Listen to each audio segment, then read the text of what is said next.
राजस्थान में मंत्रिमंडल विस्तार के लिए सचिन पायलट और उनके समर्थकों को अभी भी इंतजार करना होगा।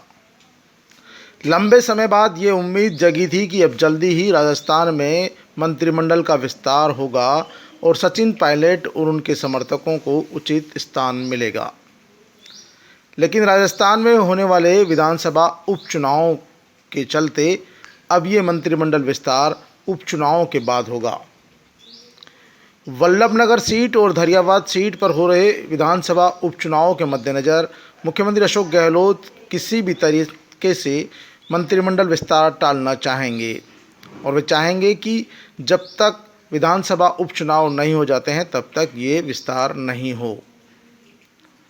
राज्य में कुछ सीटों पर कुछ जिलों में जिला परिषद के चुनाव भी होने हैं। इसके चलते वहाँ भी आचार संहिता लग गई है, तो ऐसे में भी ये जो मंत्रिमंडल विस्तार है वो टलना तय है।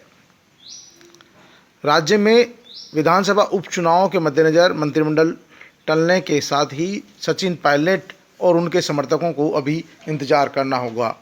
आपको बता दें कि लंबे समय से सचिन पायलट और उनके साथी इस बार बिल्कुल शांति पूर्ण तरीके से अपनी बात आलाकमान तक पहुंचा रहे हैं। इस बार गर्मजोशी नहीं है, किसी तरह की जल्दबाजी नहीं है, किसी तरह की बयानबाजी नहीं है, न सत्ता और न संगठन के खिलाफ। यही कारण है कि इस बार सिर्फ़ और सिर्फ आलाकमान की फैसले का इंतज़ार पायलट समर्थक कर रहे हैं।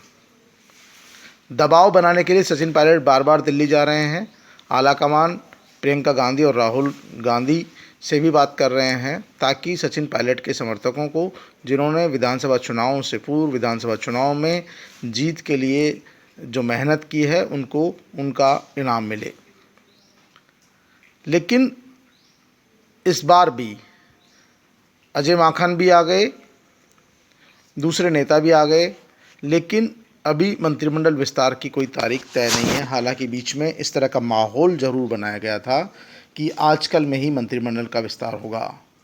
कुछ चैनलों ने तो खबरें भी चला दी थी कि 2 दिन बाद मंत्रिमंडल विस्तार होगा। जीडीए ने राजभवन में इसकी तारीख भी बता दी है और टेंट वालों को ऑर्डर भी दे दिए हैं। लेकिन ऐसे खबरिया चैनलों के अनुसार कुछ भी नहीं हुआ और अब फिर एक बार सचिन पायलट और उनके समर्थकों को हरी झंडी मिलने का इंतज़ार है। लेकिन साफ तौर पर देखा ही जा रहा है कि अब फ़िलहाल ये चुनाव होने तक मंत्रिमंडल का विस्तार नहीं होगा।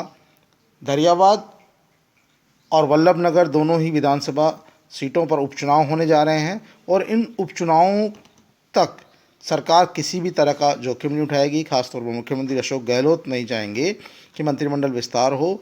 जब उपचुनाव होंगे, उसके नतीजे आएंगे, तब वे मंत्रिमंडल में विस्तार करेंगे।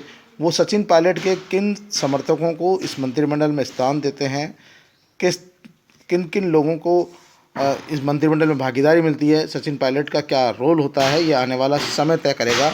लेकिन तब तक सचिन पायलट और उनके समर्थक विधायकों को इंतज़ार करना होगा और उसके बाद उसका फल